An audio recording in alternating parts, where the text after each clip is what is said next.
बिस्मिल्लाहिर्रहमानिर्रहीम अस्सलाम वालेकुम। आप पाकिस्तान डेली न्यूज़ देख रहे हो। मेरा नाम है अब्दुल रहमान नाज़रीन। आज 29 नवंबर है।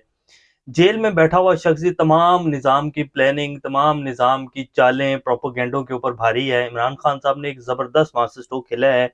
इलेक्शन कमीशन ने फैसला सुनाया है कि जी इमरान खान साहब की जो जमात है पीटीआई, अगर वो 20 दिन के अंदर इंट्रा पार्टी इलेक्शन नहीं करवाएंगे तो ना तो उनको बल्ले का निशान मिलेगा और जो है उनके ऊपर कोई और भी कदगन लग सकती है इलेक्शंस को लेकर। और इमरान खान साहब जो है उनके पार्टी चेयरमैन भी नहीं हो सकते क्योंकि तोशाखाना केस का फैसला भी मौजूद है। उनकी नाअहली बरकरार है। जब तक उसके ऊपर कोई फाइनल डिसीजन नहीं आ जाता तब तक जो है वो इमरान खान साहब चेयरमैन नहीं रहेंगे।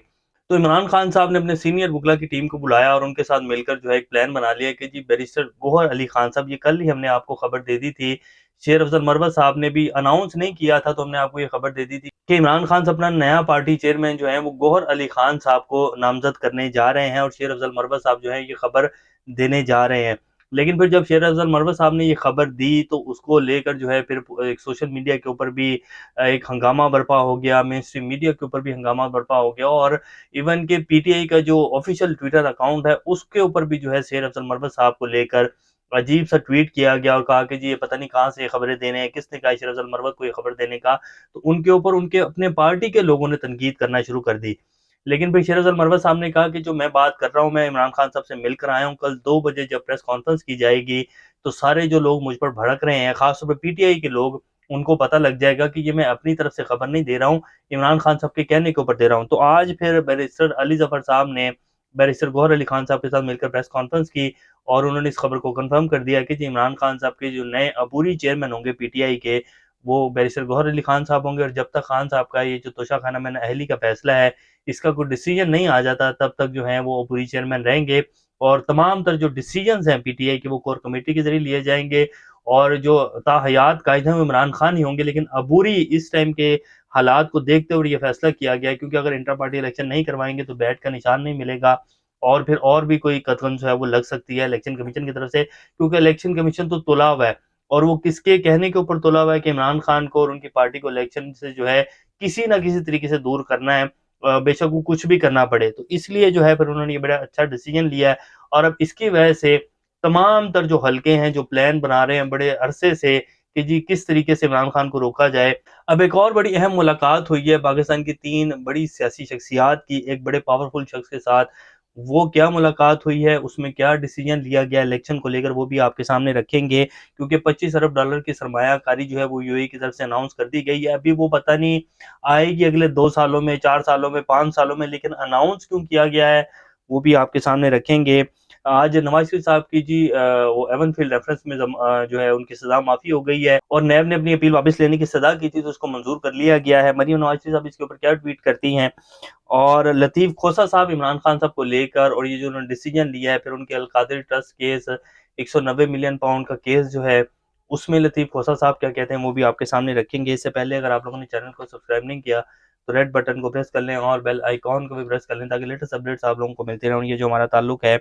ऐसे ही जुड़ा रहे। तो जी सबसे पहले तो बैरिस्टर गौहर अली खान साहब को अबूरी चेयरमैन पीटीआई तैनात कर दिया गया है और तमाम पीटीआई के जितने भी अब सोशल मीडिया अकाउंट्स हैं उन सब के ऊपर जो है वो तस्दीक भी आ गई है कि जी गौहर अली खान साहब जो हैं वो अबूरी चेयरमैन है। इमरान खान साहब की हमायत उनको हासिल है। कोर कमेटी के जो सारे फैसले होंगे वकला ही उनसे जाकर मिलेंगे और वकला के जरिए जो है वो सारे डिसीजन लिए जाएंगे क्योंकि इमरान खान जेल में बैठकर अपनी तमाम तर इलेक्शन की स्ट्रेटेजी जो है वो बना रहे हैं और तमाम तर जो निज़ाम है इस टाइम पाकिस्तान का वो सिर्फ एक बंदे को रोकने के लिए और उसकी जमात को किसी ना किसी तरीके से जो है काउंटर करने के लिए कि वो इलेक्शन ना जीत जाएं। अपनी तमाम तर ताकत, अपने तमाम तर रिसोर्सेज, पैसा बेबहा लगाया जा रहा है। मीडिया की जुबान जिस तरह बंद की जा रही है, अब देखें ना कि प्राइम टाइम के शो में जावेद चौधरी साहब जो है वो कल हाजरा खान को लेकर बैठे हुए थे और जिस तरह के उन्होंने कपड़े पहने हुए थे, ये तस्वीर आपकी स्क्रीन को भी चला देते हैं। नेक्स्ट व्लॉग में इसके हवाले से भी कुछ डिटेल्स आपके सामने रखेंगे। तो ये इस टाइम वक्त आ गया है कि जी आपके मेन स्ट्रीम मीडिया के ऊपर कैमरा भी सोया हुआ है,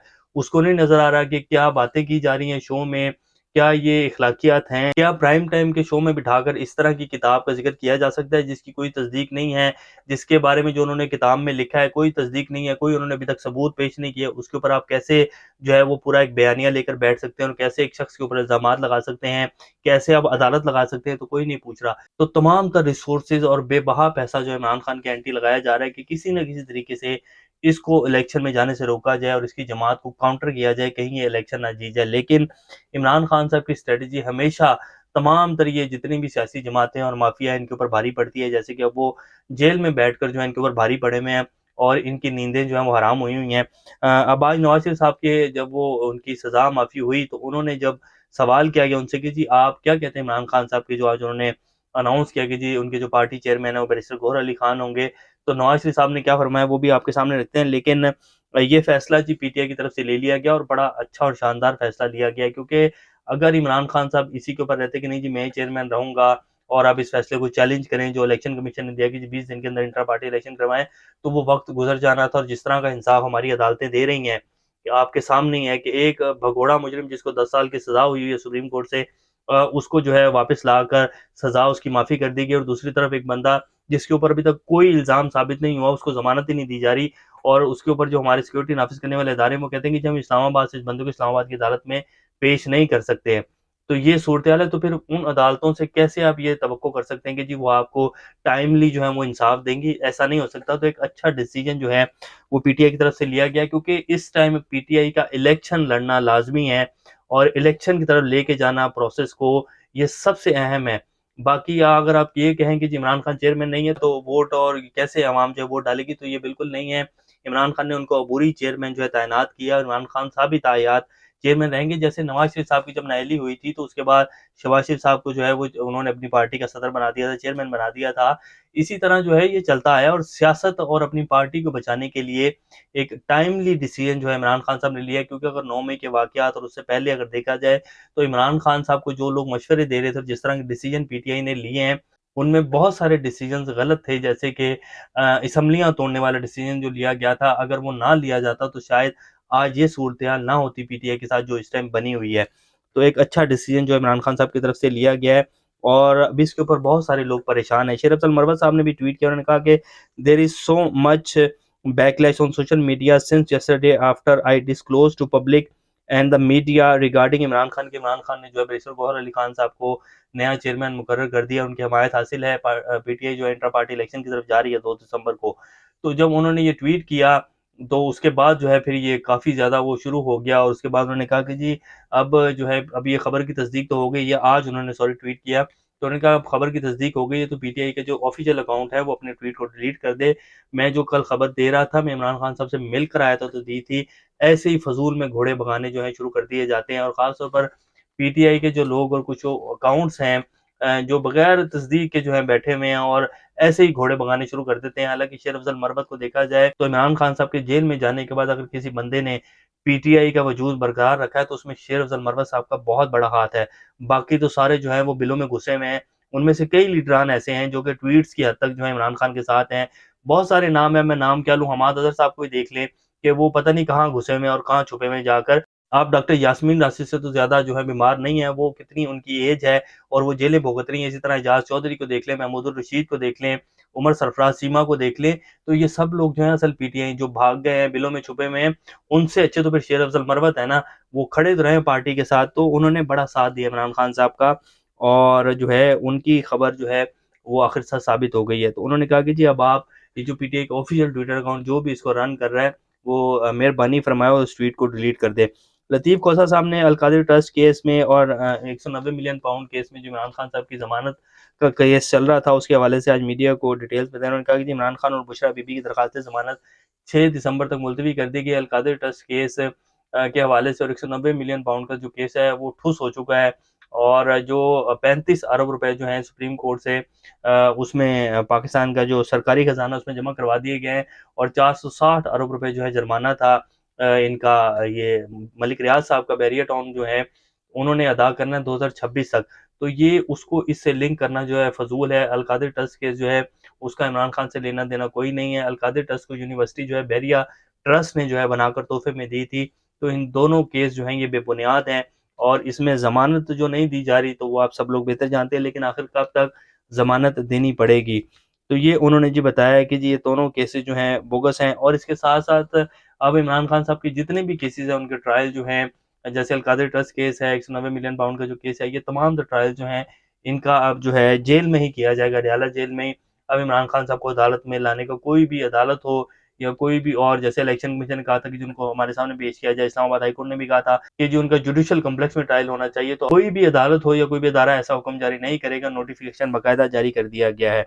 नवाज शरीफ साहब की आज ये सजा माफ कर दी गई एवन फिल रेफरेंस में, और ये हो जाना था, ये पहले ही पता था, पर नैब ने अपनी अपील वापस लेने की जो सजा की थी उसको मंजूर कर लिया गया है। तो नवाज शरीफ साहब एवन फील्ड रेफरेंस से जो है बाइज्जत बरी हो गए हैं। बाहर निकले तो उन्होंने मीडिया से टॉक की, तो कहा कि जी इमरान खान जो है, सवाल किया गया जी इमरान खान ने जो है अपना पार्टी चेयरमैन के ओहदे से साइड पर हो गए, तो उन्होंने कहा जी बस देख लें आप कि ये इंसाफ है मेरे अल्लाह का, और आप मुझे देख लें कि अल्लाह ने मुझे किस तरह जो है वो सुरखरू किया है। तो अब आप उसको देख लें कि वो जो कहता था और जो अब उसके साथ हो रहा है, और जो ये सारी लेवल प्लेइंग फील्ड है ना, मैं भी अदालतों में आ रहा हूँ और वो देखें क्या करता फिर रहा है। तो ये उन्होंने बात की। फिर मरीम नवाज शरीफ साहब को भी ट्वीट आया, उन्होंने कहा कि जी जब इंसान जुल्म सहने के बावजूद अपने मामलात अल्लाह के सुपुर्द कर देता है, तो पूरी दुनिया के सामने अल्लाह फिर इंसान को किस तरह सुरखरू करता है, ये उसकी एक मिसाल है। शुक्र अल्हम्दुलिल्लाह। तो ये अल्लाह ने तो खैर क्या मैं कहूँ, ये तो आपने सब कुछ मैनेज किया है जी, इसी तरह आप सुरखरू हुए हैं, और शरीफ फैमिली के लिए तो क्या ही बात है जी। इंसाफ अगर पाकिस्तान में किसी फैमिली को फराहम किया गया ना हमारी अदलिया की तरफ से, तो उसकी कोई मिसाल आपको नहीं मिलेगी जैसी मिसाल नवाज शरीफ साहब और उनकी फैमिली है। ऐसा इंसाफ अगर हर पाकिस्तानी को दिया जाए ना, तो क्या ही बात है जी, और मिसालें कायम हो जाएंगी पाकिस्तान की इंसाफ के निज़ाम की। अब आ जाते हैं जी लास्ट खबर जी, तीन बड़ी शख्सियात की, एक पावरफुल शख्सियत के साथ मुलाकात हुई है। सियासी शख्सियात हैं वो, जिनमें नवाज शरीफ साहब के हवाले से बात की गई है, जरदारी साहब के हवाले से बात की गई है, मौलाना फजल रहमान साहब के हवाले से बात की गई, और ये तीनों शख्सियात इस बात पर राजी हैं कि जी इलेक्शन को मुलतवी कर दिया जाए और लेट कर दिया जाए। सिर्फ एक ही बंदा जो है आड़े आ सकता है, और वो है काजी फाइज ईसा साहब सुप्रीम कोर्ट, और उनकी तरफ से ग्रीन सिग्नल मिलने का इंतज़ार है, और ये फैसला हो चुका है कि जी इलेक्शन को मुलतवी कर दिया जाए, क्योंकि इमरान खान जितनी भी धांधली कर लें, ये बाकायदा कहा गया कि जी अगर इमरान खान धांधली करने के बावजूद भी जीत गया तो एक बहुत बड़ा मसला पैदा हो जाएगा, और इसीलिए 25 अरब डॉलर की जो है वो बाकायदा हेडलाइन चलाई गई कि जी देखें 25 अरब डॉलर पाकिस्तान में आ गए हैं और बाहरें लगने वाली हैं। तो ये इलेक्शंस को इस तरह मुलतवी करने का प्लान है, देखते हैं आगे क्या बनता है। अभी तक के लिए इतना, अपना और का ख्याल रखिएगा। अल्लाह हाफिज़।